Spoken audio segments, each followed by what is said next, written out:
Good morning, sir. Good morning.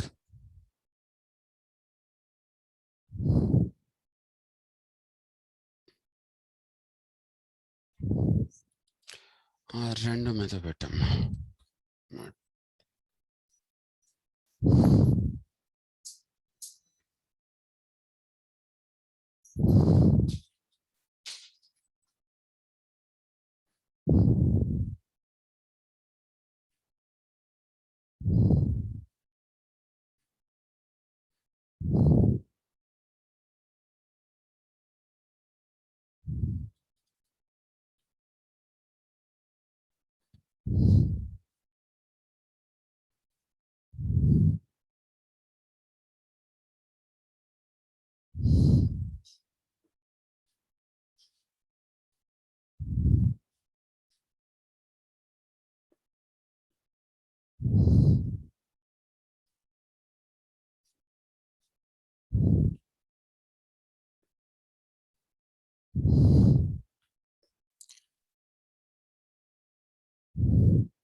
So how did you do your internals, Afrin? Good, sir. Even the second one, political ideologies? Yes, sir. Somewhat I feel difficulty, sir. It is conceptual, na? Not direct. Yeah. It's very difficult to ask questions in that. And what makes it even more difficult is that we haven't had some classes on political ideologies for some time. Yeah. Yeah, so we stopped a few days ago. Yes, sir. Ever since we started the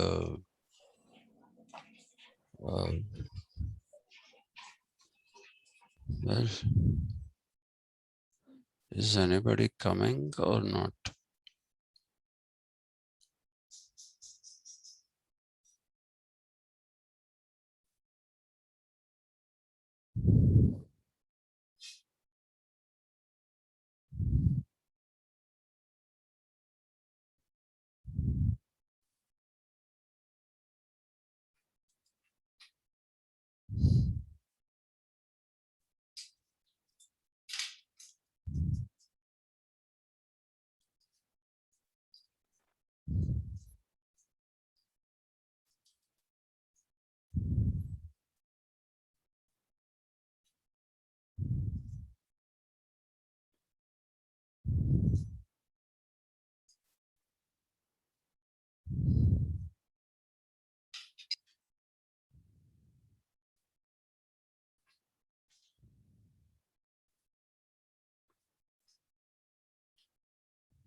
Good morning, sir. Morning, sir.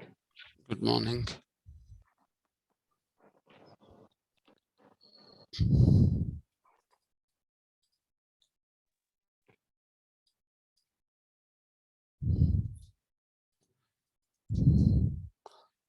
Okay, I'm not going to wait anymore because I want to finish Rousseau off today.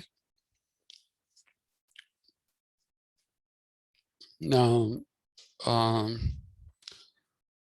what we will be doing is that from today onwards, in the evenings, I will be doing political ideologies. Okay.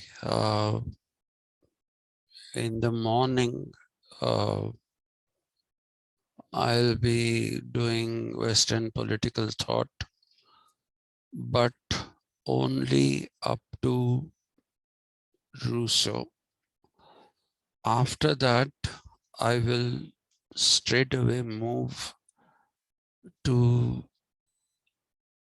introduction to Hegel. By that I mean I will start talking about Immanuel Kant, a bit of Arthur Schopenhauer, and well, we'll see. There are quite a few Germans. I don't know if we have the time to do all of them, but it would be good to do things from the German Enlightenment, which is a third Enlightenment. So Kant will take care of that, as will Schopenhauer. It would be nice if we can do a little bit of Herder, but I don't want to waste time there because this is a all German philosophy, and the German Enlightenment is a response to Rousseau in a way. Okay,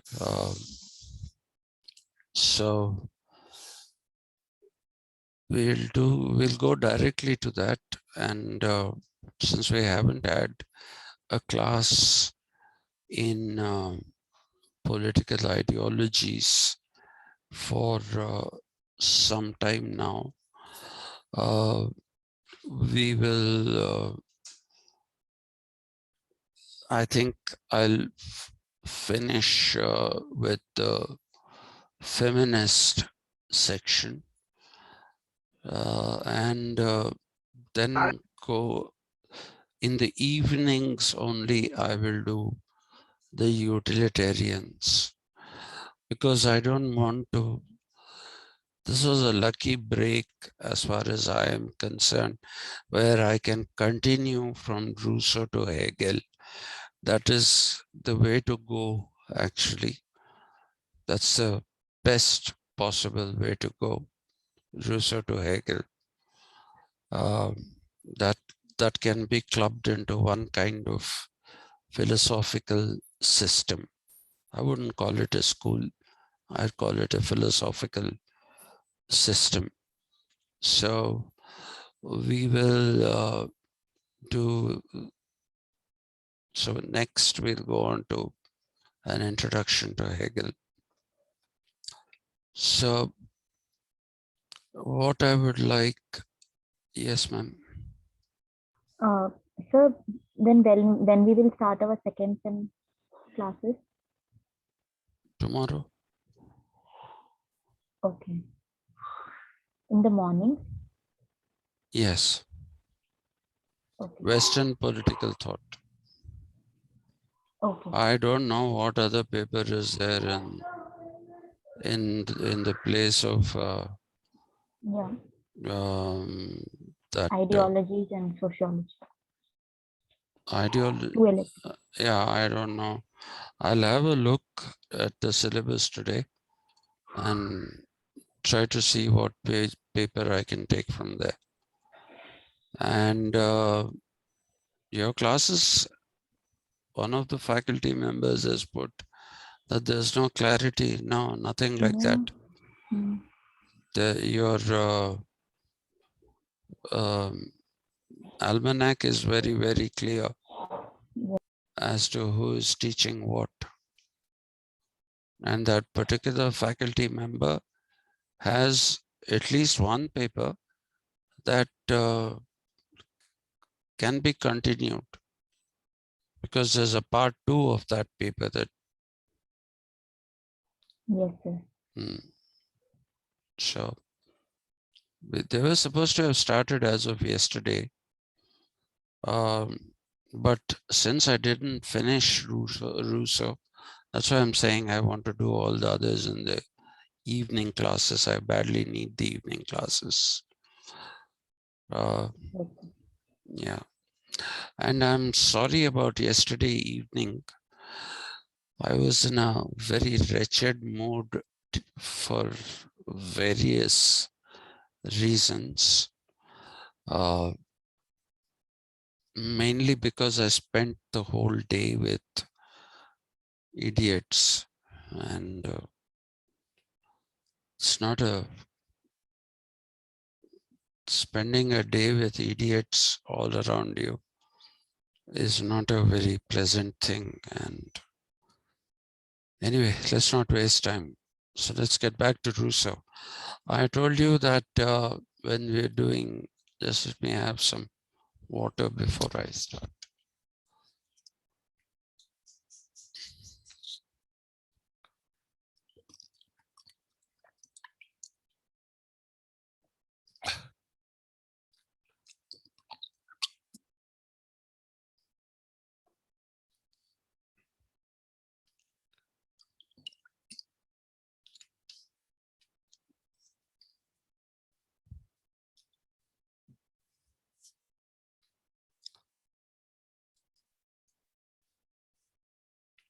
Yeah, yesterday I was talking to you about this, which is what I call the triad in Rousseau.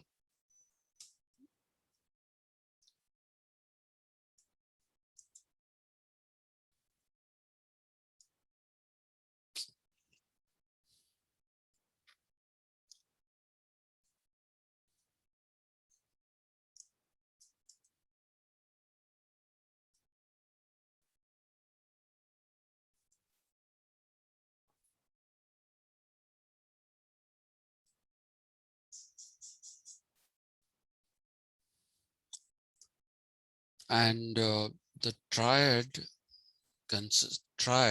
as you can see, is three levels. Don't confuse it for the triads that you see in Jackie Chan movies, where there is this hidden group of people who are basically called the triads. So I'm not talking about that. I'm talking about triad. Triad is three levels. Okay, and the first level of the triad is family. The second level of triad is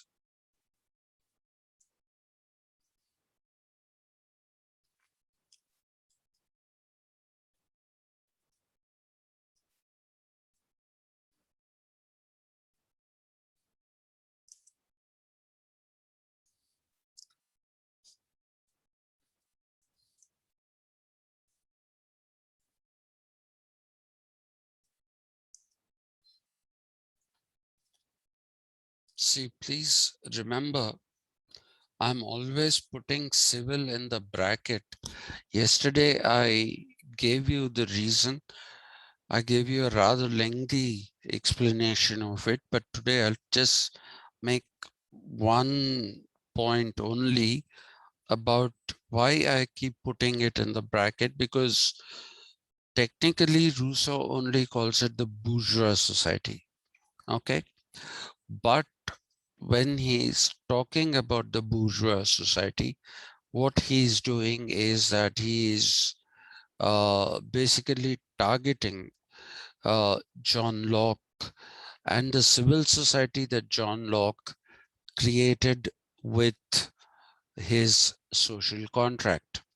The first level of the social contract, if you remember in John Locke, is the creation of the civil society.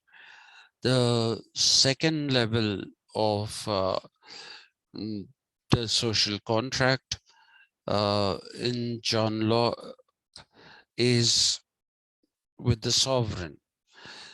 Now, natural rights are retained, says John Locke. And I told you that this is an important point you have to remember. But natural rights are not retained by everyone. Natural rights are retained only by those who enter, who have that 40 shillings per week, and therefore they enter into a what do I say, into a social contract and constitute the civil society. The rest, who are those who do not enter, they're not, Locke is not worried if they have rights or if they don't have rights, doesn't even talk about them. Okay, and it is all rights therefore are given to this civil society, and it is a civil society that will enter into a contract with the sovereign, and everything in Locke is limited. Please remember that everything in Locke is limited. The state is limited, the government is limited, the sovereign is limited. Ultimately, even democracy is limited, because you're talking about rights and all only to the people who belong to civil society. You're leaving the others out. And the state in itself, for Locke, is a necessary evil. It's a necessary evil because it's necessary because it has to protect the property, again, the civil society. And it is evil because it always retains the capacity to become absolute, which is what Hobbes wanted the state to be anyway. He wanted it to have all the powers, and in return for that, give safety of life to people. So, but even democracy is limited. It's not available to all. Everybody is not a part of that process of negotiating with the sovereign, if necessary, removing the sovereign. All those things are there with only with the civil society. So when Rousseau talks about bourgeois society, he's talking about this particular society which consists of the capitalist class. Please remember that the bourgeois society is a result of the capitalist class, or is the capitalist class.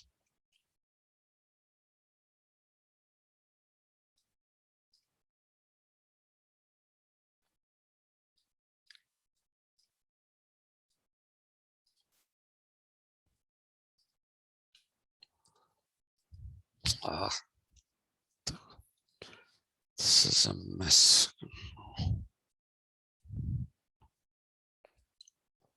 Well, every time it angers me, I tell myself at least this stupid thing called Zoom at least gives me a, what should I say? It gives me a whiteboard, which I don't get on others. And I hate teaching with slides.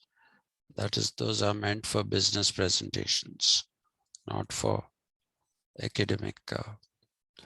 And the third level that Rousseau talks about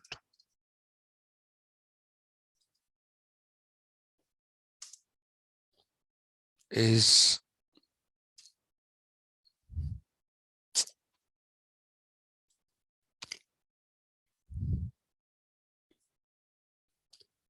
state.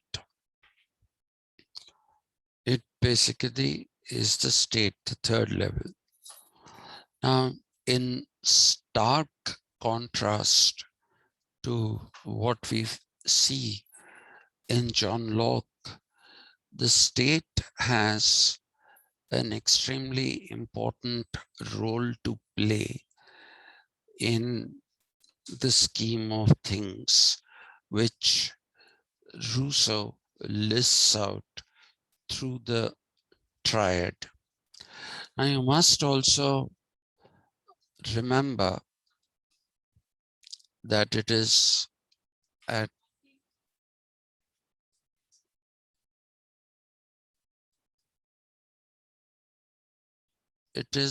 this level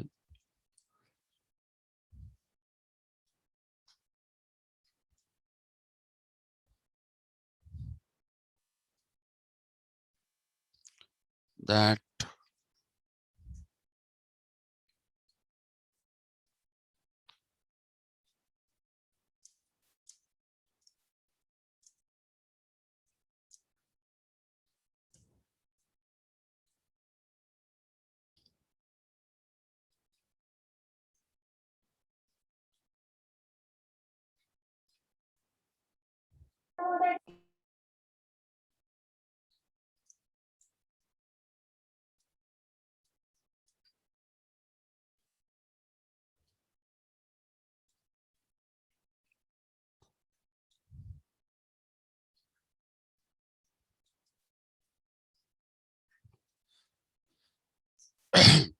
people, it is at the level of the capitalist, uh, the level of the bourgeois society, which again, I'm not going to keep repeating that civil thing.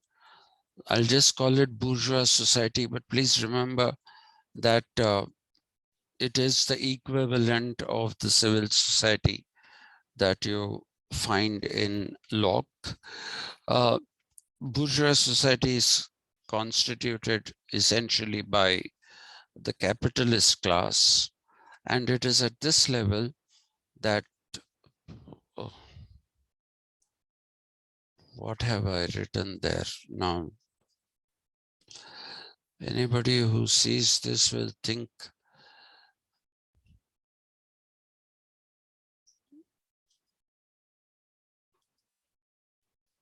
I can't let that be while I don't know how many mistakes like this go in each class.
Yeah, so it is at the level of the Sir, Yes, ma'am. what about the people who are not capitalists? Where do they fall? In which category?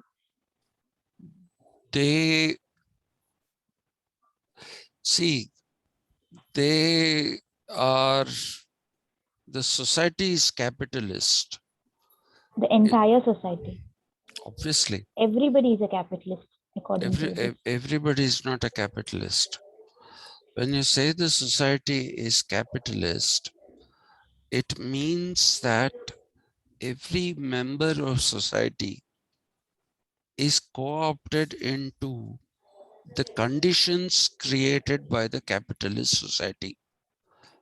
Yesterday, I was talking a little more in detail about this.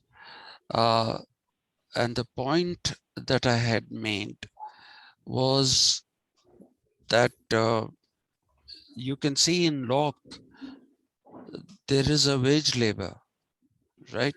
Yes. So wage labor is a part of the capitalist society.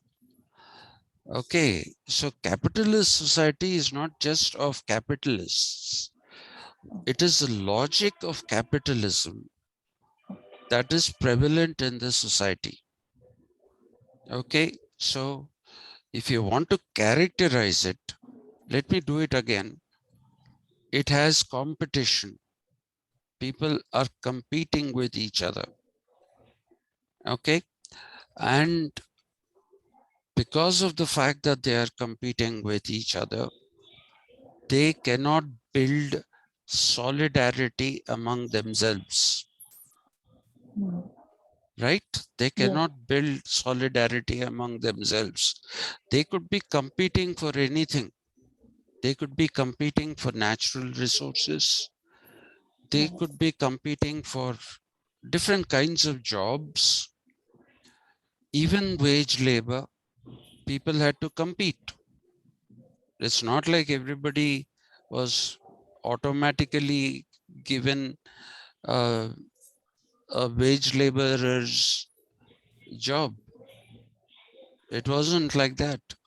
People had to compete with each other in order to survive in that society, Right. right? So when people are competing with each other all the time, say there is some landlord who wants a crop to be harvested, he needs 20 people to harvest that crop. But about 40 people will turn up there.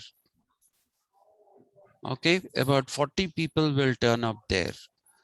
And because these 40 people turn up there, he cannot take all 40 of them just because they have turned up. He'll only take 20. He may use whatever criterion, first come, first take, or he may look for more able-bodied people. The landlord might decide whom he wants, right? Yes. So when there are 20 people and 40 people, 20 jobs and 40 people, all 40 of them see the 39, the rest of the 39 as possibly coming in the way of their getting a job, Correct. right? So that is the competitive nature of bourgeois society. And remember, by the time Rousseau has come, the people were going into the second phase and third phase of the industrial revolution. I really wish I could teach that. There's, however much time is there, it is really not allowing me to teach. I don't know if it is this thing of uh, whatever we call this, whatever, of online education or whatever. But industrial revolution has various stages. First, it all started with creating of inventions that ran on air, water, steam, so industrial revolution created machinery. Now to operate that machinery again, people are needed. And if you like, what will these people do? How many people are required? You don't need innumerable people, right? You'll need some 10 people or 15 people. So those people are taken. The others are not taken. And as technology is progressing and getting more and more complicated, it might be for us today, it might have been it might seem to be very simple compared to what technologies we have today, right? But for at that time when that technology came, it was pretty complicated for those people. Yes. So it created a new category called skilled labor. Mm. And if you talk about skilled labor, you might say that there are three people who say, I can operate this machinery. But what happens is that the capitalist will say, let me see which of you does a better job. Because if you did public administration, you will remember you did public administration, right? Yes, sir. Yes. Yeah, you'll remember Taylorism. Yes. You'll remember that 8 movements that Taylor said were optimal movements of workers on the shop floor, Mm. or on the on the production line on the shop floor. 8 movements he identified, and he said these are the most economic movements. Economic in the sense that they do not consume time, they do not waste time, and the assembly line is moving at optimal speed, and these people have to work in those 8 moves to assemble things. Right. So scientific management theory. Mm. But you see, that is also, again, you're looking at somebody who's capable of working faster. Mm. People who are capable of working faster. Okay, so that is what you need to understand. Even if you're not a capitalist yourself, you're not a landlord yourself, if you're working for these people, you're a part of the capitalist society. Even a beggar today, if you take Indian society, even a beggar is a part of the capitalist society. Beggary of the kind that we see today is a result of capitalism. Correct. Can you offer food to a beggar today? Try offering food. Try offering food to a beggar. He rejects. He wants money. Yeah. He wants money. That's capitalism for you. And give him 5 rupees, he'll give you a dirty look. Right. You have to give at least 10 rupees. I gave a 5 rupee coin to a beggar once because he seemed handicapped. He looked like a genuine beggar. Others, there is beggary is an industry today. No, seriously, it's an Yes, industry. sir. Seriously, yeah. Yeah. So this man looked like a genuine person. So I gave him 5 rupees. And this was about 3 years ago. And you know what he says? Kya saab, aap itna bada gaadi mein ja rahe? I wasn't in a big car, I was in a small car. And he says, आप सिर्फ 5 रुपए दे रहे, ये भी क्या है साहब? क्या करूं इसके साथ? After that, I have stopped giving money to beggars. Mm. If I can afford to give you only 1 rupee, I will give you only 1 rupee. Take it or leave it. They'll leave it. So that is what I'm trying to tell you. So when you say a system has come into being, When you say a system is coming to being, everybody is a part of the logic of that system. That is what you need to understand. Right. You have to understand that. But in case of lock, it is not like that. Which is the propertied are different and unpropertied are different. Yeah, but the unpropertied are wage labor. So, The propertied cannot do without the unpropertied. so they also The fall under the same. unproperty cannot do without the propertied. It's a mutual requirement. Right. It's an exploitative relationship. In Locke, it's an exploitative relationship, but both parties require each other. Right. One has rights, one doesn't have rights.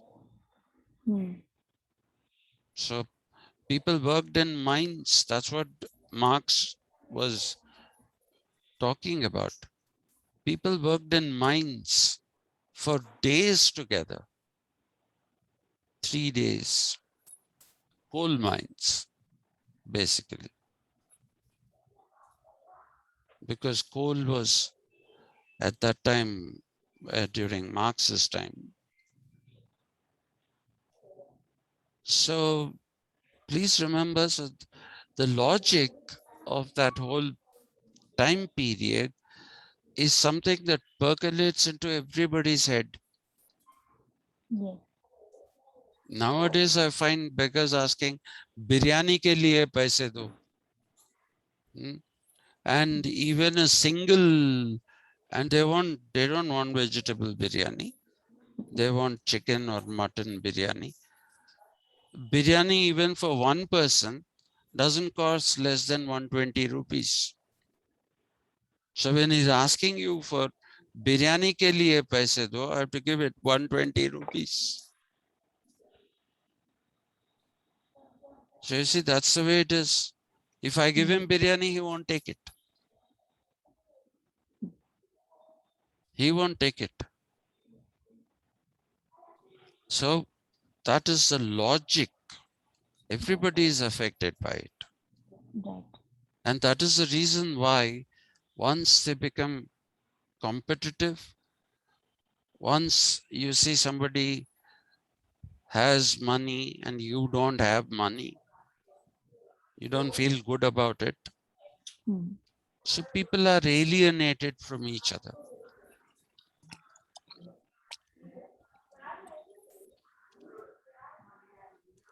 So you can add to this point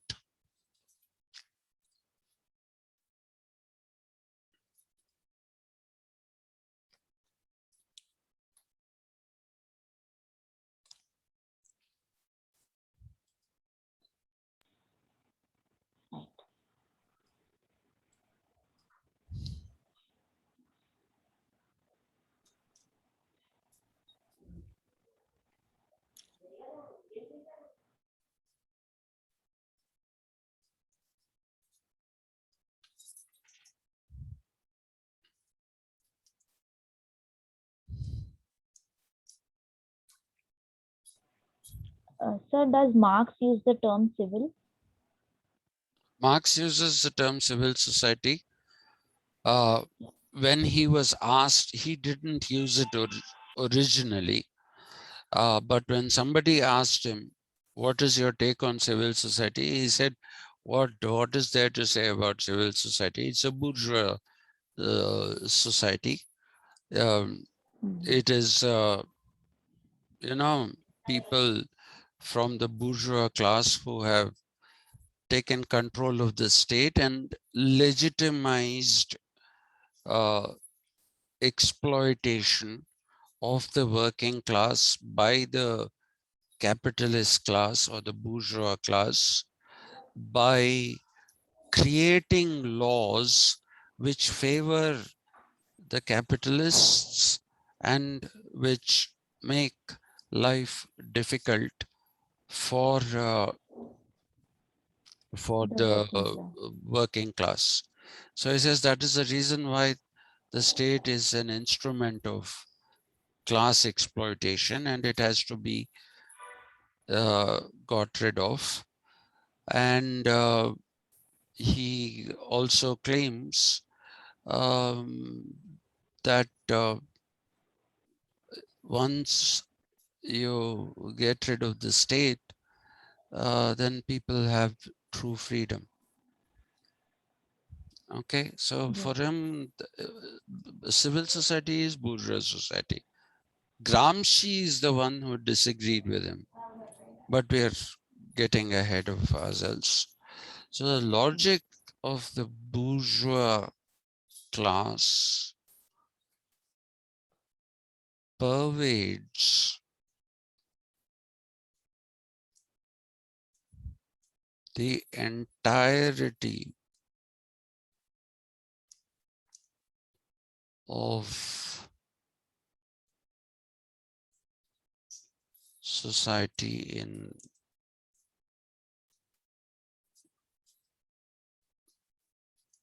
and hence the nomenclature.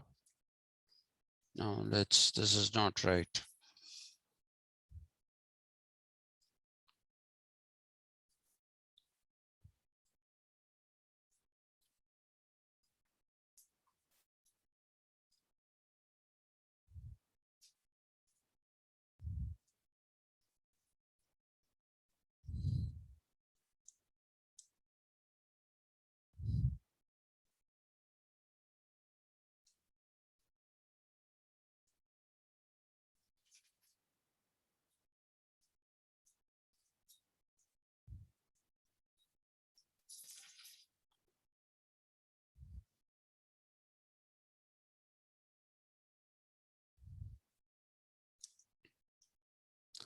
Please remember this point, because this is the point I'm putting now. Rousseau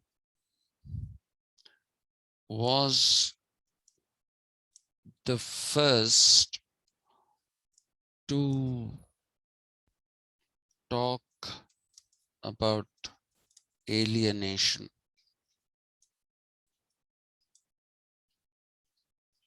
in human society.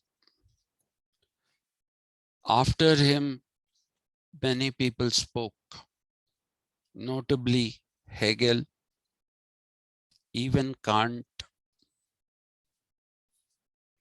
Kant also speaks about alienation.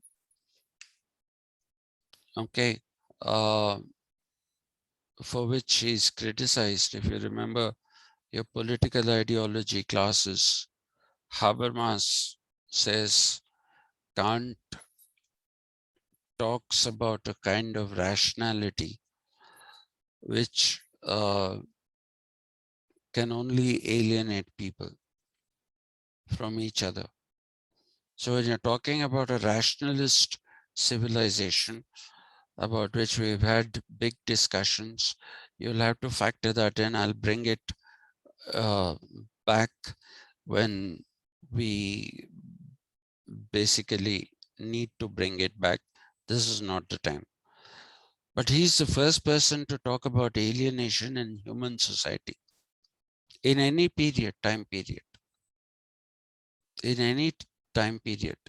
That is not to say there was no alienation before. There was. If you look at the medieval period, people were completely alienated from each other, from the church, from the professional, feudal professional guild. They were alienated from all of these, but nobody talked about alienation.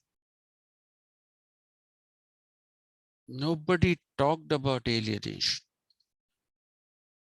Alienation is the thing that was first talked about by Rousseau, later by Kant, then by Hegel, then Habermas. Sorry, what am I saying? Habermas. Marx, and the entire critical theory school. But the first philosopher, anybody who spoke about alienation, is Rousseau. Before that, nobody spoke about anything called alienation, even though the phenomenon existed, persisted through time. It has always persisted through time. Every society has alienated somebody or the other.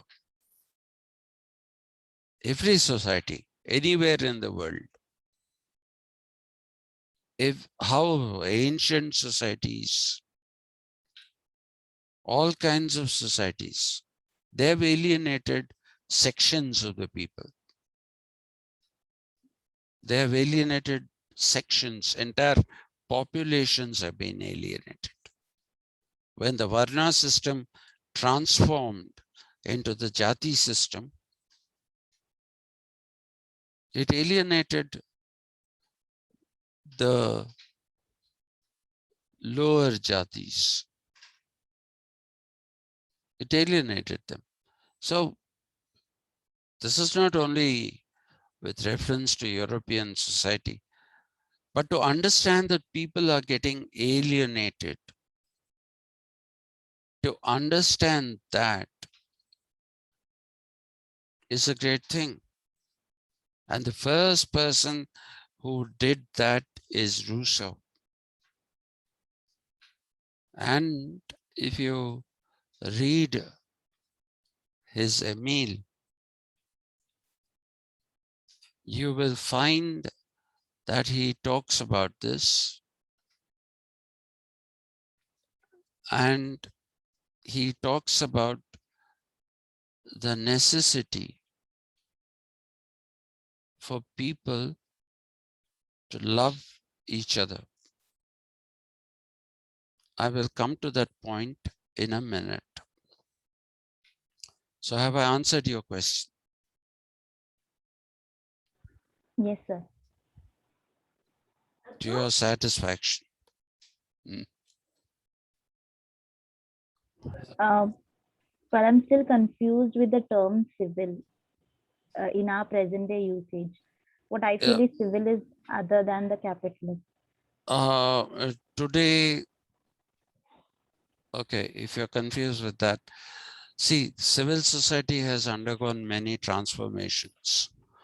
The way people are using civil society today, this is a deliberate attempt made by the Americans to fracture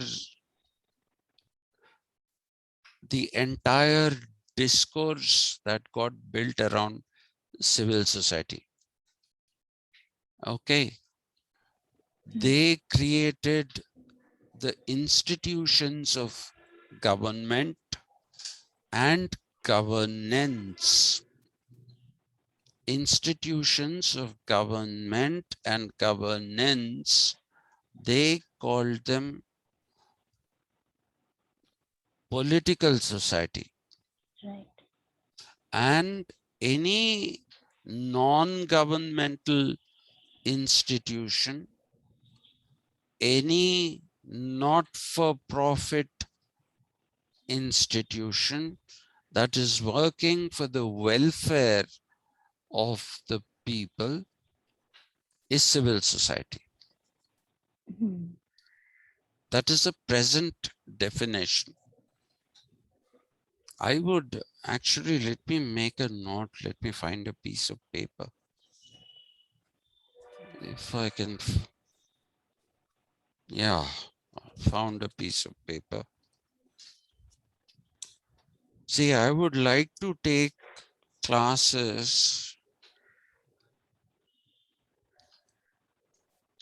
on civil society separately. Map out how civil society has not meant the same thing for all people. It means different. What it meant for Kant is not what it meant for Rousseau. What it meant for Hegel is not what it meant for Rousseau or Kant. Okay, what it meant for Marx is not anything. It is closer to Rousseau, very close to Rousseau, almost Rousseau. Yeah. But unlike Kant and co, right? So he creates a different kind of a thing. So this is one thing that I'd like to, and Gramsci calls it another thing. Okay, and civil society is one I'd like to take one class on. And I'd like to take one on the Industrial Revolution. Everybody talks about the Industrial Revolution, but nobody knows what happened in the Industrial Revolution. By that, what I mean is, we don't know how the Industrial Revolution unfolded. And therefore it's an empty phrase. Oh. If I ask people, tell me about the Industrial Revolution, what happened? Nobody knows. We are talking about the consequences. We are talking about the consequences of the Industrial Revolution. But we don't talk about what happened in the Industrial Revolution. Why did it happen in Britain? Why didn't it happen elsewhere? Right. That's what we need to know. Yes. So these are two topics that I can think of, on which I'd like to have, as and when I keep this paper here. That I never find paper. Today I found paper. It's great. So yeah, Akshay, I think you wanted to say something. Akshay? I was I was going to remind you, Gramsci, sir. Yeah, I will talk about Gramsci. Didn't I talk? You talked, sir. Okay. All right. Thank you. Thank you. So Rousseau is the first to talk about alienation. No philosopher in any system of philosophy talked about alienation. Rousseau is the first one to do so. And he says this happens in the capitalist class because people here are competitive. When they are competitive, there is no solidarity. There is no solidarity. So what did he do? If at the level of the bourgeois society,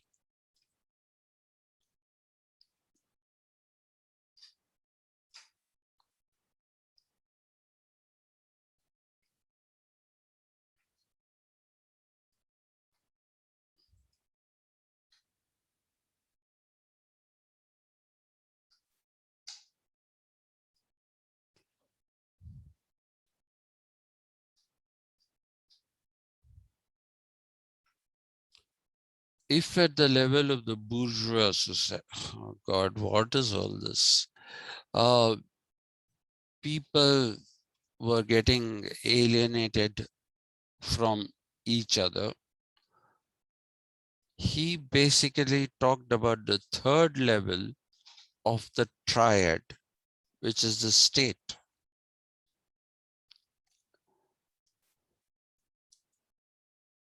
He wanted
This is what he wanted the state to do.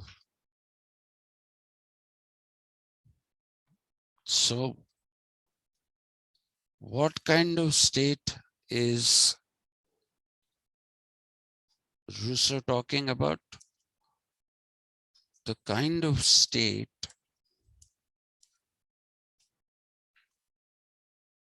that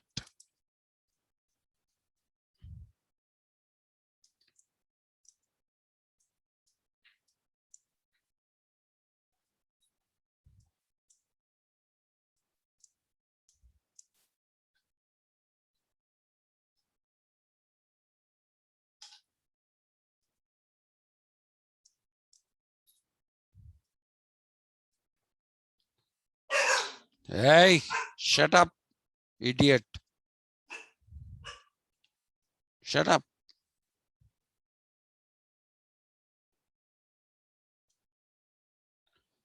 I've added modern because despite my insisting that the ancient Greek polis is not a city-state. It is neither a city nor is it a state. Cities are modern entities. Please remember that. Okay. States are modern entities. Please remember that. I told you yesterday, Rousseau was a Genevan and he was a citizen of Geneva, something which was very important to him. So I'm talking about a modern city-state, which is a true city-state. Geneva is a true city-state. Okay, you have a state within a state. Don't confuse state within a state for deep state. Have you heard of the expression deep state? Anyone? Yes, sir. Heard of the term. Yes, sir. What is a deep state? Intelligence. No, not just intelligence. That's one of the aspects. See, the definition, it came from the Turkish language. The word used was derin devril. Okay, D-E-R-I-N-D-V-R-I-L. Derin devril is the deep state. It was used by when the Ottoman Empire around 1920 was completely devoid of any more power. Turkey was taken over by Kemal Ataturk, Ataturk. Some people call him Kemal Pasha Ataturk. Okay, but Kemal Ataturk is the most widely used expression. So he created hidden structures of the state, hidden structures of the state in order to modernize Turkey. In order to modernize Turkey. Otherwise, it was following Islamic laws. But Kemal Ataturk believed that the way forward was modernity. He wanted to make it like a European nation. And therefore, I'm not going to go into all the institutions that he created that subtly acted. These were not visible institutions. They acted subtly and changed the culture of Turkey completely. Till today, Turkey remains one of the most westernized Islamic, they don't call themselves an Islamic country, but a country with a dominant population of Islam. They are very, very westernized. Very westernized. You go to Ankara. Ankara looks like any city in the US. I'm not drawing parallels with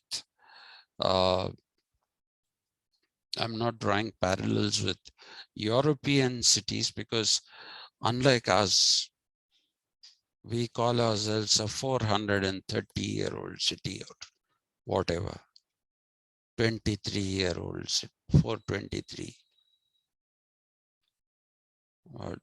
But do you see anything here which is even 50 years old? Everything, all structures. I think one day even the Charminar will be brought down for its real estate value there. Golconda Fort, already people are occupying. What were once ramparts, they have been removed and people have started occupying there. What we have now is bits and pieces of Golconda. This city doesn't show. I tell people, Gurgaon has become this, okay, 20, 40 floor buildings. I call Gurgaon DLF city. They were the ones who saw that, Delhi is going to soon run out of land. And so they bought up a lot of land in Gurgaon, Gurugram. Otherwise, Modi will feel offended. But I'll call it Gurgaon. It was Gurgaon, it was never Gurugram.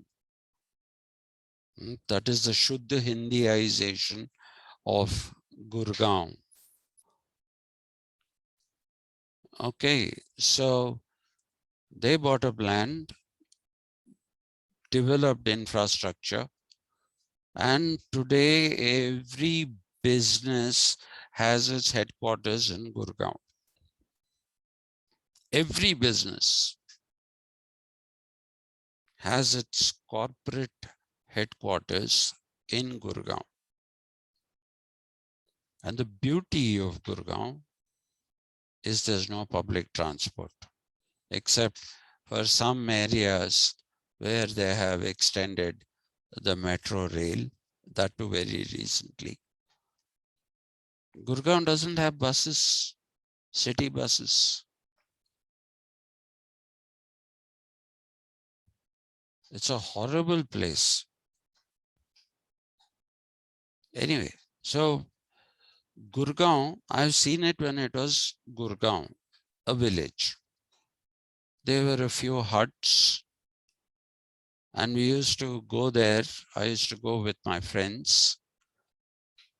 It's not very far from where I was studying and living.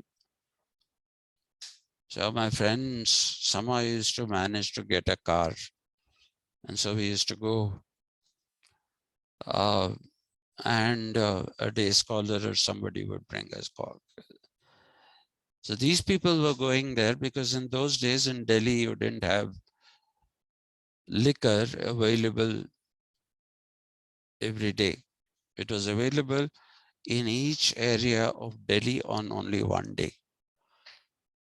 And people used to stand in a queue to buy liquor. Whereas Gurgaon is Haryana, so liquor was freely available. So my drunkard friends, now I can't say I'm a teetotaler. Those days I was a teetotaler. I can't call myself that, but it's been at least 10 years since I've had a drink. So anyway, I tried everything to experience it, including drugs. I've done that also, except synthetic drugs. I smoked ganja, I smoked marijuana. Wanted to see what is it that these things are. Luckily, I'm not the sort who gets hooked onto anything. So anyway, so the modern city state is something like what Hyderabad has become. And I'm comparing Ankara with US cities because the Europeans have maintained their heritage. Go to London, the buildings and all, the Big Ben is still functional.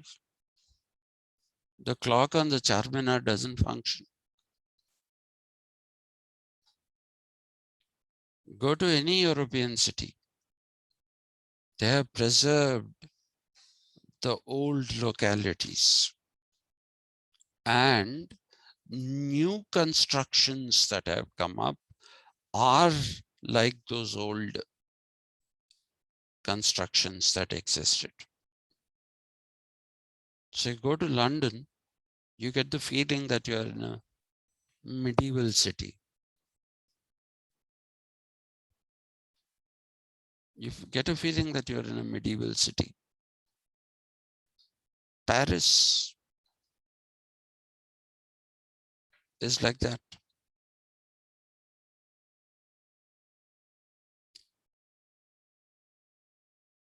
Berlin is like that.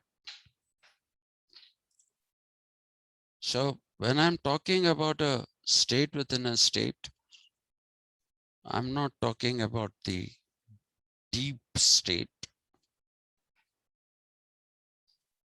I'm talking about it in the context of, what was I talking in what context, Akshay?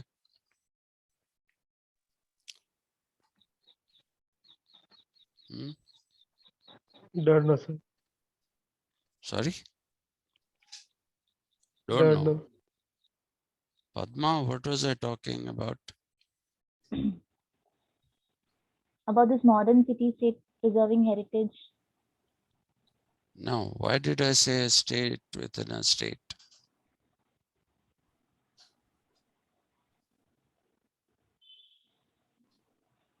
Because we are doing this state thing. No, I talked about it because it is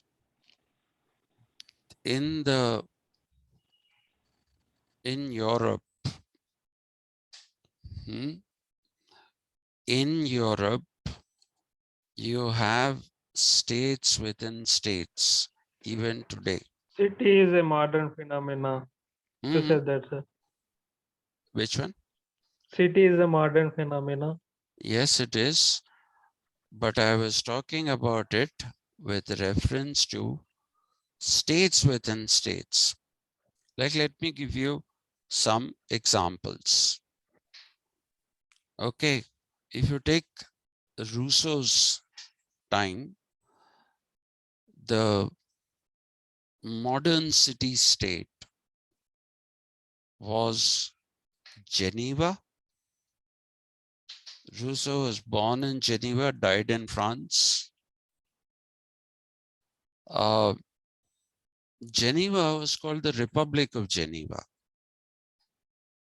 And it is the first real instance of a modern city-state.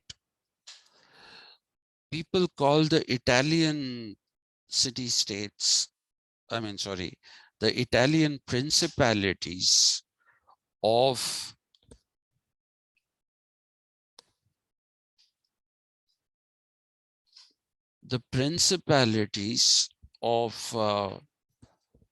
the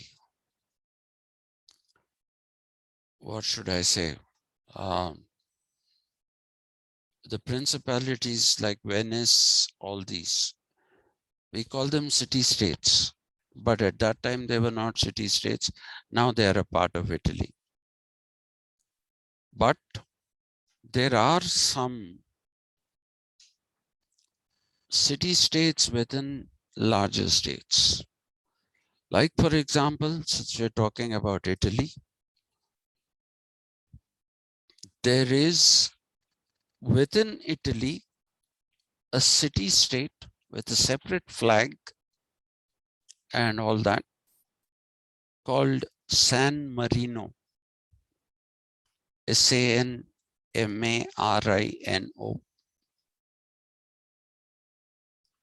It has its own administration. It has its own, it's an autonomous province within Italy.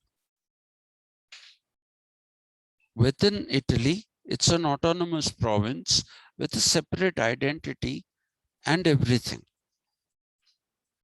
They call themselves Italians when they meet other countrymen,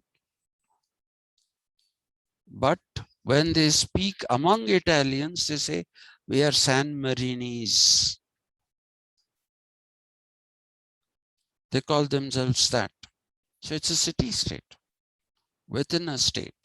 So it's a state within a state, not like the deep state that was Derin Devrel created by Kemal Atatürk. And you have another example, Styria, Styria. Styria is also a city-state within Austria. Okay. So Austria, we call it Austria, but Austria technically, according to their own designation, it is Österreich. Okay, Österreich is what they call themselves. We call it Austria. In Austria, Styria has its own flag and everything else.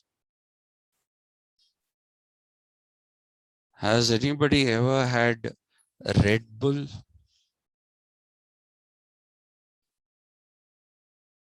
Nobody had Red Bull? Yes, sir. Australia. No, sir.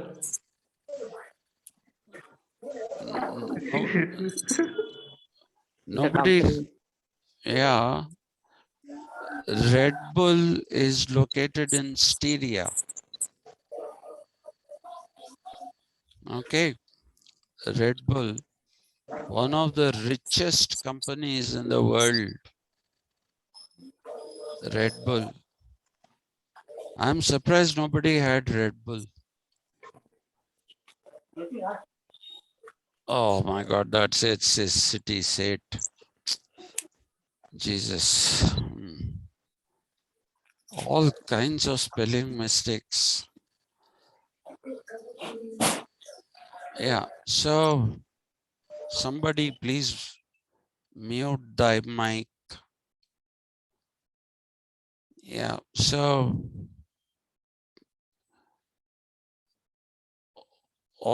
the Red Bull is located in Austria. Their fashion wing is called Alpha Tauri, ALPHA Alpha, TAURI, Tauri. Alpha Tauri is their fashion brand, a very big fashion brand, and they are from Styria. Okay, though they call themselves Austrians. It's one of the richest companies in the world. Not many people know this. Everybody talks about only software companies. Very few people talk about Red Bull. It's very, very rich. The fact that it owns 2 Formula One teams. From next year onwards, they are building their own engines also for Formula One cars. They sponsor about 15 or 16 teams in various categories of motorcycle racing. Have you ever seen that kind of sponsorship? Google, sponsored by Google. Have you seen sponsorship by Microsoft? You don't.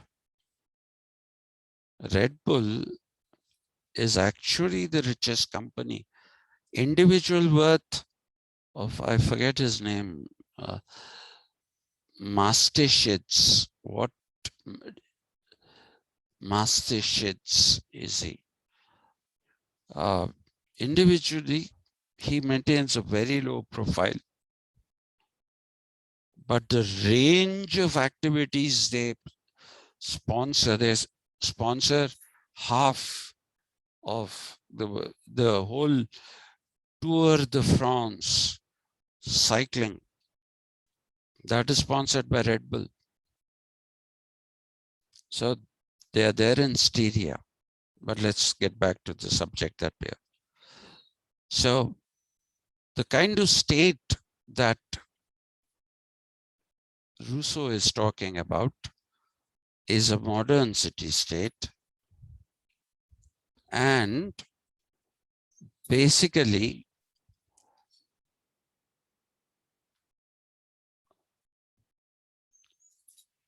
this fellow is such a lovely fellow. He'll come and tap me and asks me to pet him in the middle of the class. Sorry. It's a, what was I saying? Modern city-state and a proper city-state, not a principality. Okay, because by then the Industrial Revolution had happened. But why is Rousseau preferring a city-state and not a nation-state?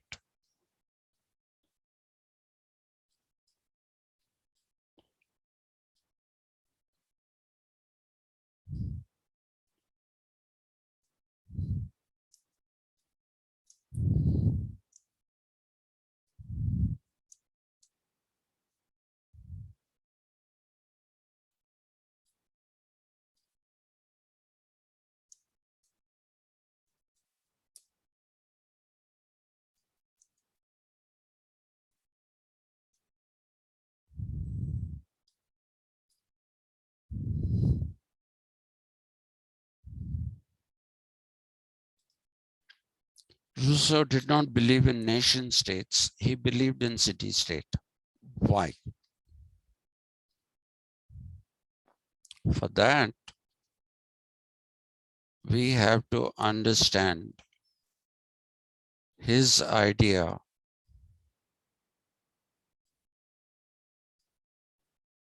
of family.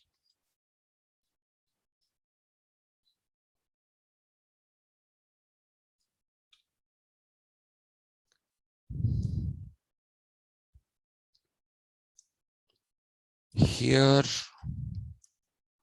there is total solidarity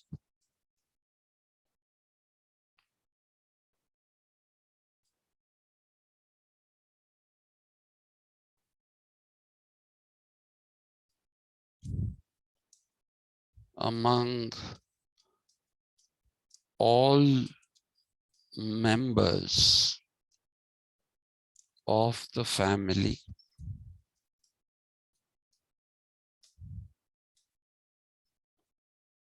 and everything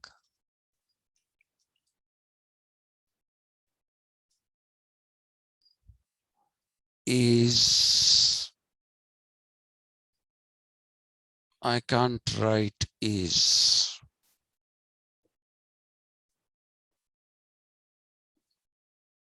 Let's try.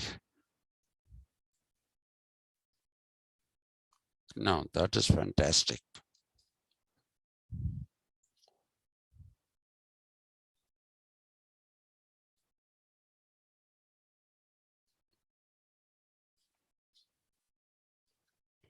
Everything is we. Nobody says I. I told you this is no longer applicable. It was applicable for some time. It is no longer applicable. Even we Indians who claim that we are, yesterday I harangued on this. So if you want to know more about why I say this doesn't exist anymore, please listen to yesterday's lecture, and you will find me haranguing about the whole we not being there in the family anymore. There is no family bondage anymore. And if you go and see in countries like America, at 17, people leave their house, either in search of employment or in search of higher studies. They leave their employment and they go away and start living separately. It is considered to be a humiliating thing to live with your parents after you're 17 or 18. If you live with your parents, it is such a shame that you can't live in the room that you once had as yours. You have to live in the basement. You have to live in the basement because the family is ashamed of you.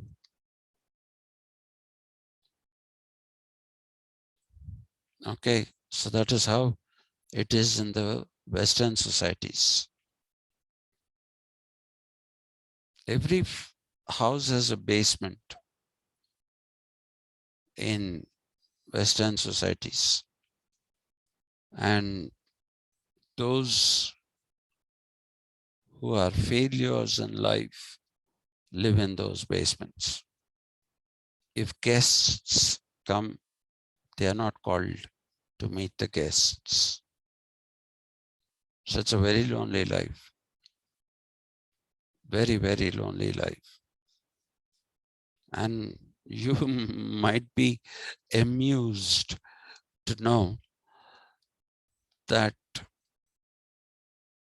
in America, there is a category of houses which says so and so many room house with attached in-law house.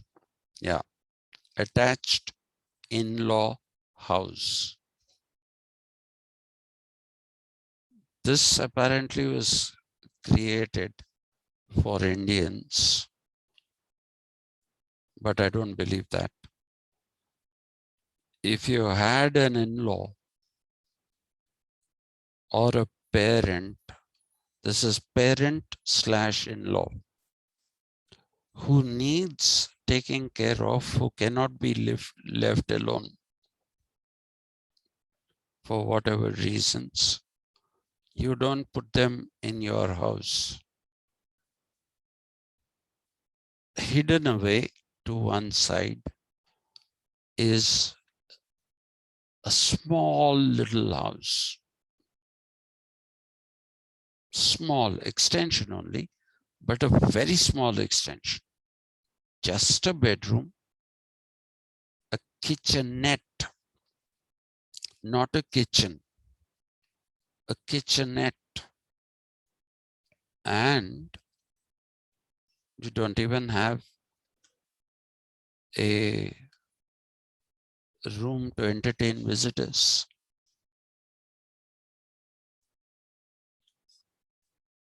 The other alternative is send them to an old age home. And people prefer going to old age homes because at least they'll have other people there like them. But if somebody is terminally ill, some old age homes there don't accept the terminally ill. So they have to live in these attached parents slash in-law apartment, whatever you want to call it, extension. So family that Rousseau is talking about doesn't exist anymore. I can take a bet and say everyone in your class will have somebody who has gone somewhere. If not to the US, Dubai, Abu Dhabi, Saudi Arabia, everybody has someone who has gone somewhere.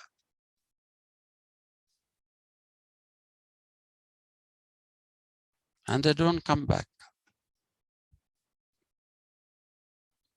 And they don't come back.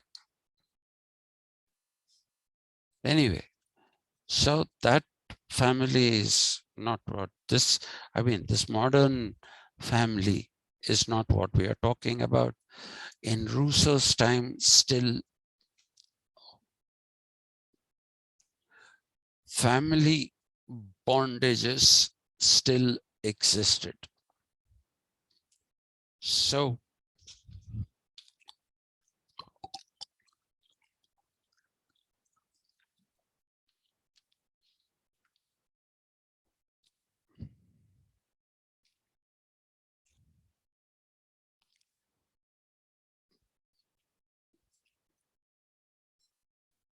family for Rousseau is where there is love, solidarity.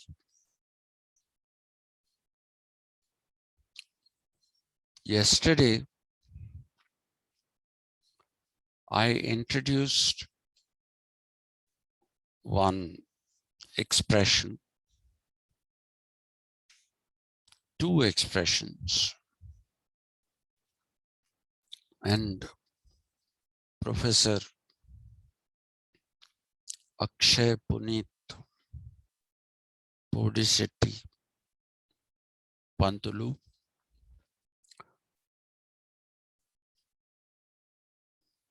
talked about one of them as, let's first talk about, well, why am I putting it here?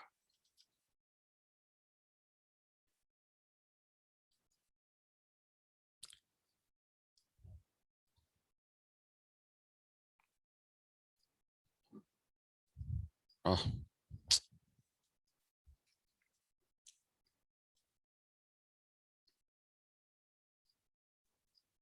Sorry.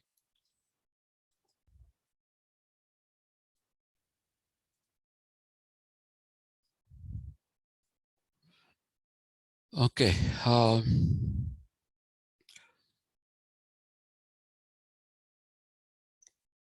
One of the most important thing for important emotions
when Richard Rorty died, Habermas wrote this beautiful obituary that I talked to you about, where he said, if one word should, what kind of world did Rorty want? He wanted a world which is based in love. More than anyone else, it is Rousseau who explicitly talked about love and the necessity for love. Not, I told you, there are some idiots who have thought, oh, since he's spoken about love, he's a romantic thinker. That's what some people say. Please, no, that's not what he means by love. He means by love, love for humanity.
I don't know. I don't think anybody wrote an obituary for Rousseau.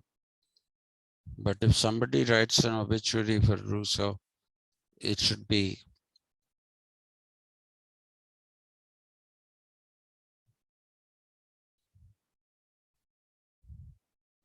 what am I typing?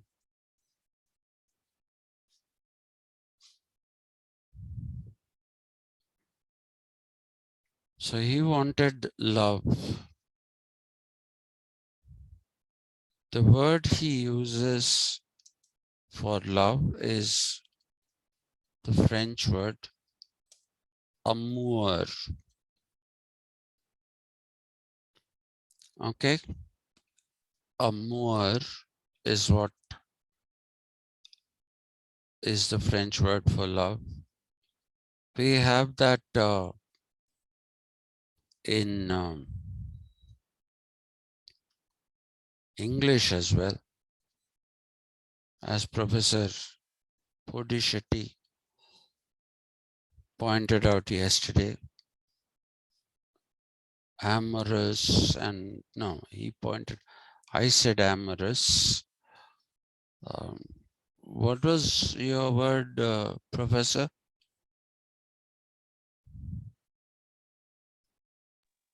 Paramour, sir. Amour.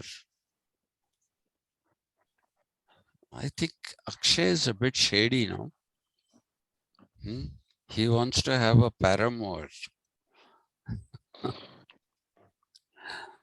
Akshay, that was called a Freudian slip. This is the perfect example of a Freudian slip. Akshay will get married and search for another woman. No, sir. I'm just joking, Akshay. Please don't take me seriously. I will not take you serious, sir. Hmm? I will not take you serious, sir. I know. You don't take me seriously. You don't take my classes also seriously. No, sir. Huh? Okay. Okay. So, amour is love. Paramour is while you're married. Ouch. While you're married, if you're having a relationship with another person of the opposite sex, or you're having a relationship with a person of the same sex, okay, of the same sex, that also becomes what we call, if it's a sexual relationship, then it becomes a paramour. Okay, amour is just love. Paramour has a slightly sexual connotation to it. Now, one of the greatest authors of the Wild West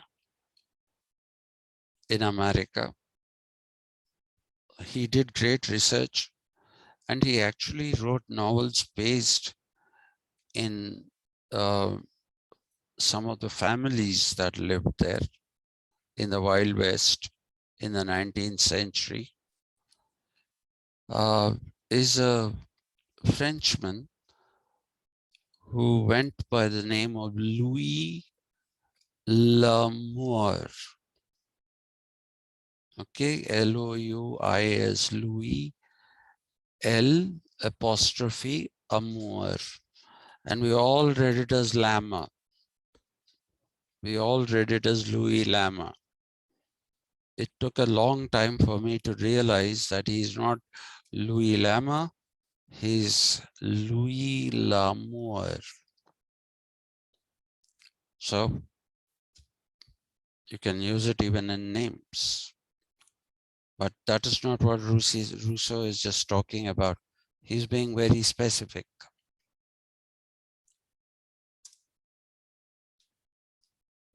Competition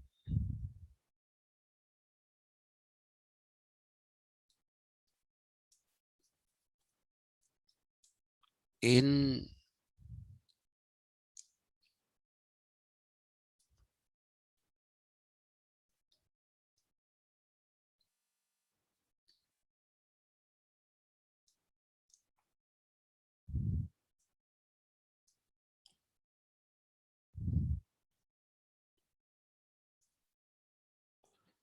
competition in bourgeois society basically generates two kinds of love.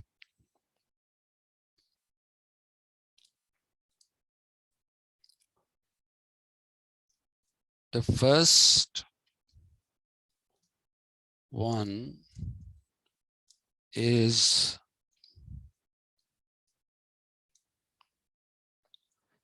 some people write it as amour, amour soa.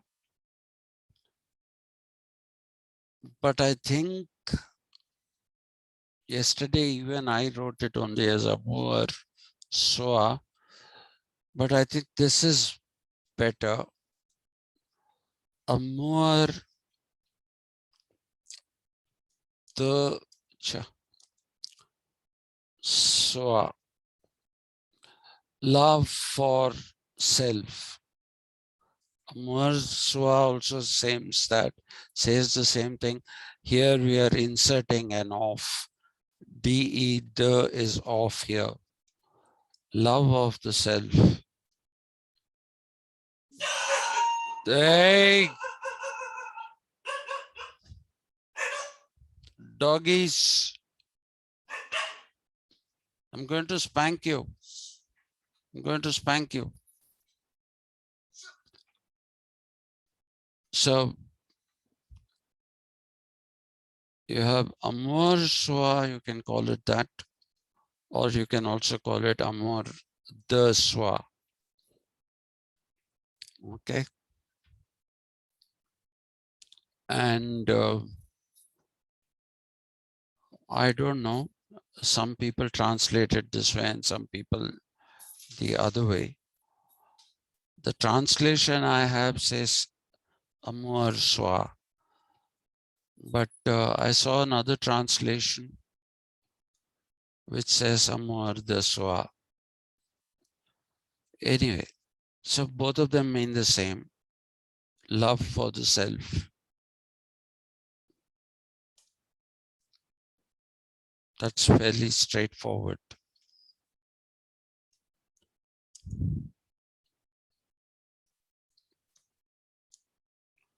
The second kind, second one, if you like,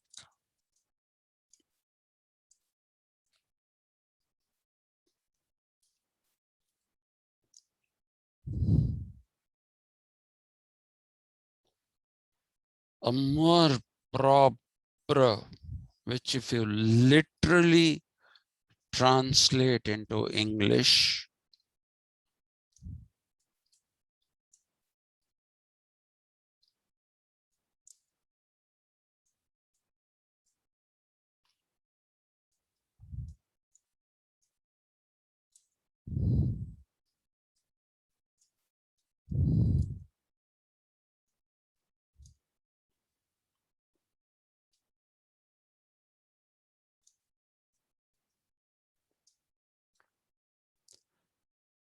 I didn't talk about this yesterday, one, because I was very, very irritable. And Akshay Pantulu bunged a spanner into my work. He went to Merriam-Webster dictionary and got out the translation.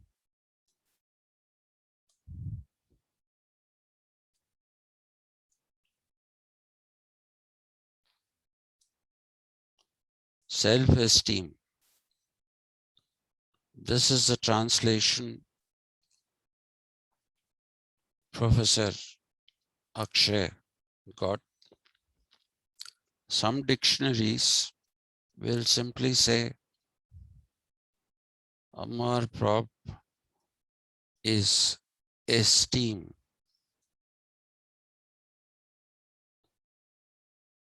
Esteem. Some dictionaries, let me remove this full stop. And why am I? No need for this.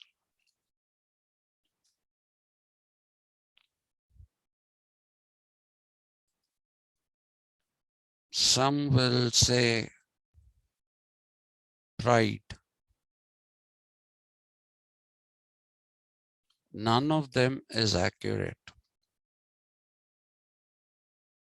None of them is accurate. Neither is the literal translation proper love. That is also not a correct translation, the literal translation. Because while Rousseau is using Amour soi or Amour de soi, he is basically not using a metaphor or an allegory. He's being direct. Love for the self. But this is not proper love. Just because it says somewhere propre. You translate it into English, it is proper love. That's what it means.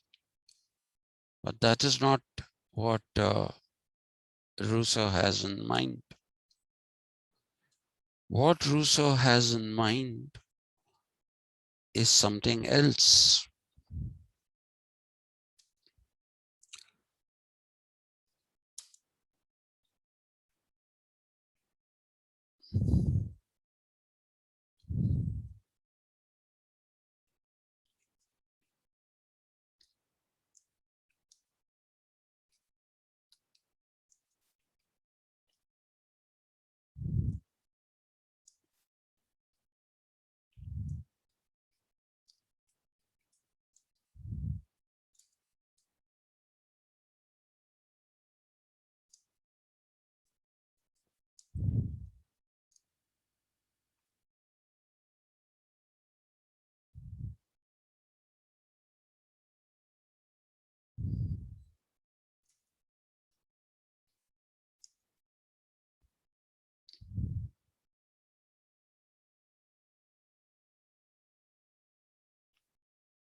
Of all this, the simplest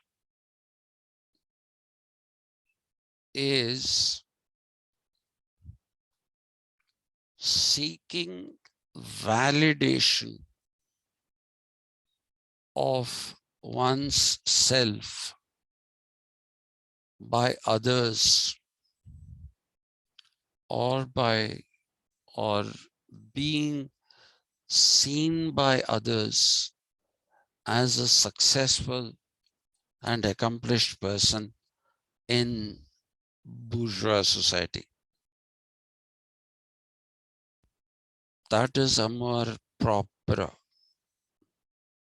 So he's used it metaphorically, not literally.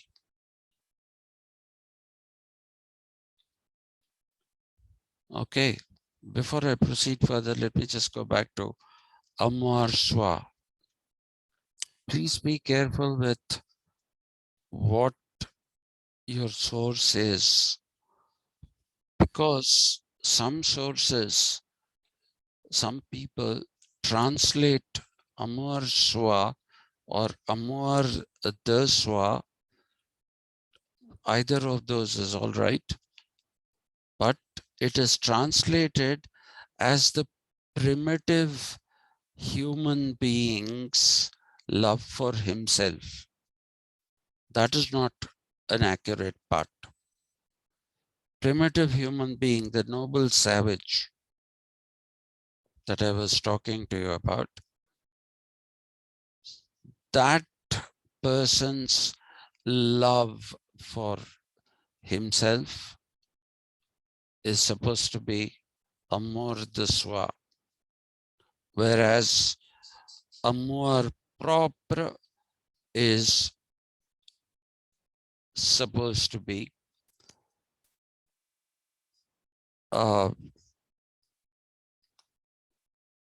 seeking validation, looking at yourself through the eyes of the others and saying, wonderful, you have succeeded. That is validation. You know, I'm having a very big problem with my mother. Huge problem. I don't know why this has happened to me, but something has happened. In the past few months, it started with Eudoxia Research Center. They basically made me speak in a summit, world summit of social sciences, world summit of social sciences and humanities. Okay. And it wasn't just, it was a webinar, of course. And it wasn't just this come and speak. I was given the invitation lecture. I was asked to deliver the invitation lecture. And this organization is an American organization. It functions from the City University of New York. That's where it is headquartered. They have branches all over the world. So I had to, and they sent me a fantastic looking certificate saying this man did such a great job and all that. Then I think I told you, I have got the APJ Abdul Kalam Lifetime Award for teaching, research, and publications. I don't know who's nominating me for these things, but I am being nominated. Then somebody nominated me to another foreign organization, which is called Scholars and Academicians, no, Scholars, Academicians, Scientific Scholars, Academician and Scientific Society, yeah, SASS. And if you, I have got this award as an eminent fellow. So I can write in my which I've started writing. I was not writing, so they said, please write. So after I write PhD, I also write SCFM, which is, they have just cut short that entire SS to one S, eminent eminent fellow member. It's like, FRCS, those are big. This is not that big. This is also based somewhere in the US, and I've got this. So I'm now writing SCFM. I might as well write it if I have it. Then I also got another award. What is this award that I got? Yeah, I've been chosen by the UGC and the Ministry of Education to mentor young faculty and research scholars. They send people to me, the names of people, and I have to do it online, mentor them. This is another thing that came my way. And then another thing came my way. Academia.edu has decided to offer online lectures, courses. From India, I was chosen. This stumps me. Why was I chosen? I don't know. Because my teachers and all are on it. I always thought that they were greater than me. None of them got it, I got it. It really stumps me. So that is another. That's going to keep me busy for some time, because I have to, record things and send. So as of all this, I thought it's now coming to an end. And some foundation told me that I was nominated for this thing called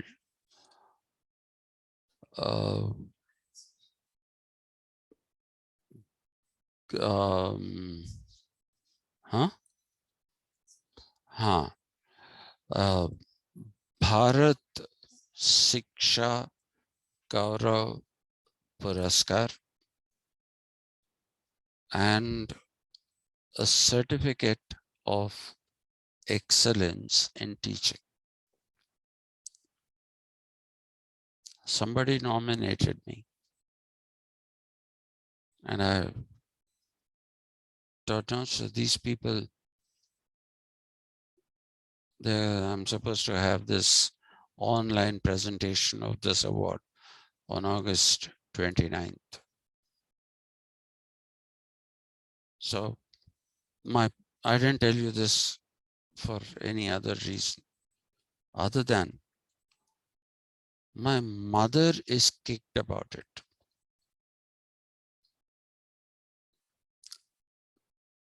She must have had a very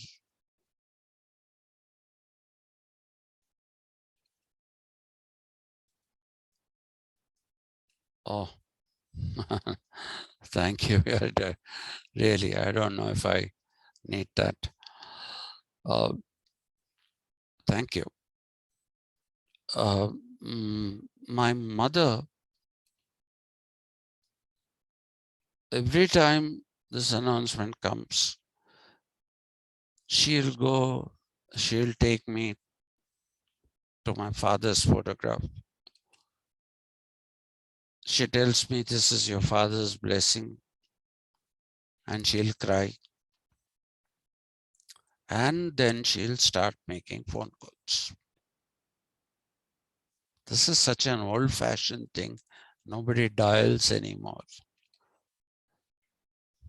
She makes phone calls and tells people he's got this award, he's got this award, he's got this award. I'm telling her, don't do this. Please don't do this. You're embarrassing me. Why do you have to tell everyone? No, everyone should know. Everyone should know. These are your achievements. They should see you as an achievement. That is amour propre. This seeking validation. Seeking validation from others. I tell her I don't need it. Anyway, they are least bothered. 2 hours after you have called them, call them back and ask them, what did I tell you? They won't even remember. It's a matter of fact thing. You tell them and it has become a compulsion, so they'll listen. That's my take on it. But amour propre is this, what my mother is trying to do. Tell everybody. She's got shelves made to put these, they give you some kind of a thing along with a certificate. The certificate she puts away inside, but those mementos or whatever you call them, those she is making shelves and putting on the wall. I'm very embarrassed about it. Terribly embarrassed. Because that is amour propre. This is precisely what Rousseau had in mind. And it's strange that it is happening to me. I mean, I don't hold anything against my mother. I don't hold anything against her. I told her as a mother, if you want to feel proud, feel proud. But why do you have to tell it to the people who don't? Okay, there are 2-3 well-wishers. Tell those people who are well-wishers, known well-wishers.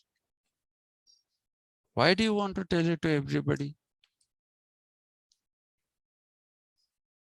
Because that is amour propre.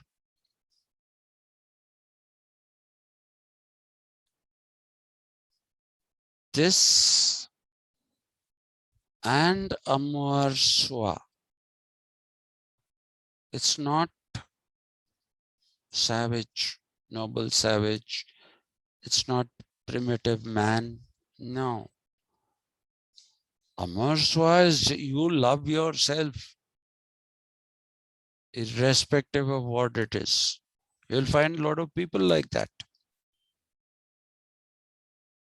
They love themselves. And of late, there is this stupid thing that is going on WhatsApp. First, love yourself. Only if you can love yourself, then can you love others. What kind of rubbish is that? Until you love yourself, you can't love others. That is amour soi. Love yourself. How does loving myself make me love others.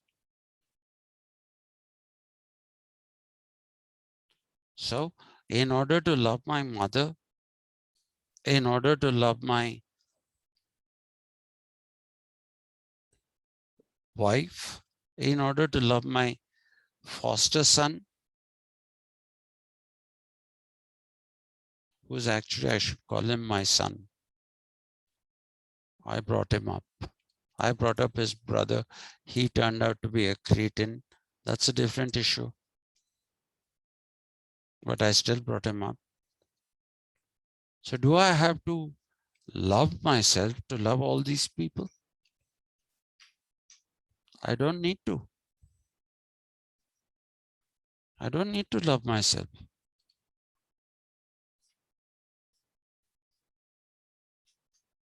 I feel sad. There's another uncle of mine. Now he's got Alzheimer's. He's forgotten everyone, including himself. He's a vegetable. His son was a massive failure. But in spite of that, when I topped my MA, when I was a university topper, at that time, only 2 batches, my seniors and my batch, were invited for tea by Rajiv Gandhi. Spoke to him, and I believe he truly wanted to do something for India. He was very sincere, you can make out. So when he came to know of that, despite his son being a failure,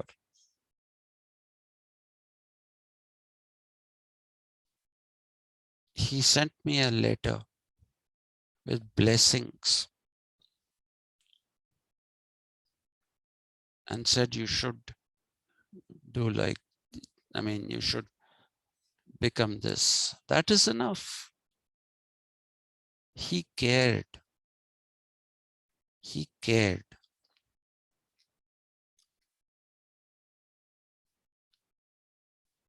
He loved me like his own son, even though he's actually my mother's uncle, but he was only 2 years. He's only 2 years older than my father. He loved me like his own son. That is what I want. Not amour soi, not amour propre.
So, amour soi, though I typed amour soi, and amour propre are the cause of anxiety more than amour soi, which is an illogical, irrational love for oneself. Amour propre is actually a cause of anxiety and a sense of, and it brings with it a sense of sadness when people don't recognize you. When people don't recognize you, it brings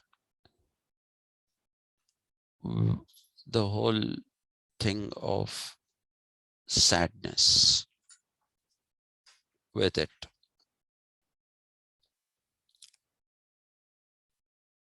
And you get alienated from yourself. You get alienated from yourself because you feel unloved. If people are not validating you,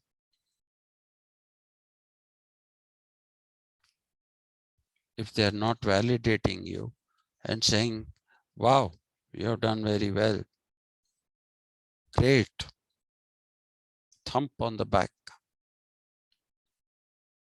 If you're not doing that,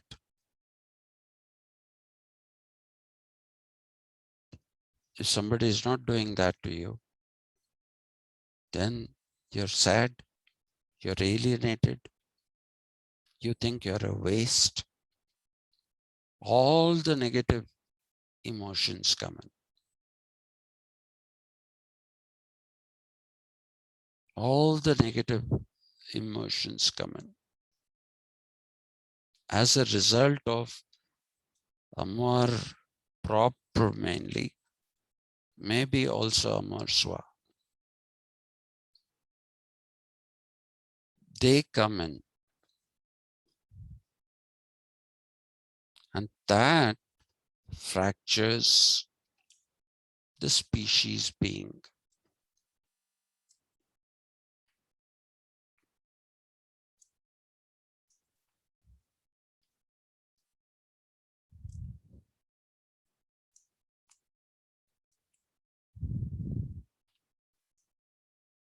Therefore, under any circumstances, one should overcome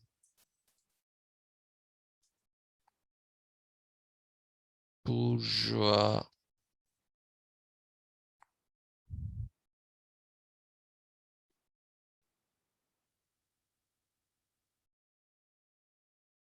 now where do I write society?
I hope that serves the purpose. Why city state? You all must be dead by now. Why city state? Why not nation state? And what exactly does the city state need to do? This I'll discuss in the evening today. 1 hour. Today's class will be 1 hour. I don't have any more material to do more than 1 hour. And I will also finally tie up I'll also finally tie up. We haven't done the social contract, but we'll do that when we come to the city state and democracy and Rousseau's love for giving paradoxical alternatives to reach the goal. So those, and we'll end it with by answering the question, how do we characterize Rousseau? Do you characterize him as a romantic thinker, or do you characterize him as a rationalist thinker? Okay, that's what, and today we'll end Rousseau in the evening. I don't need a long class. We've come to an end almost.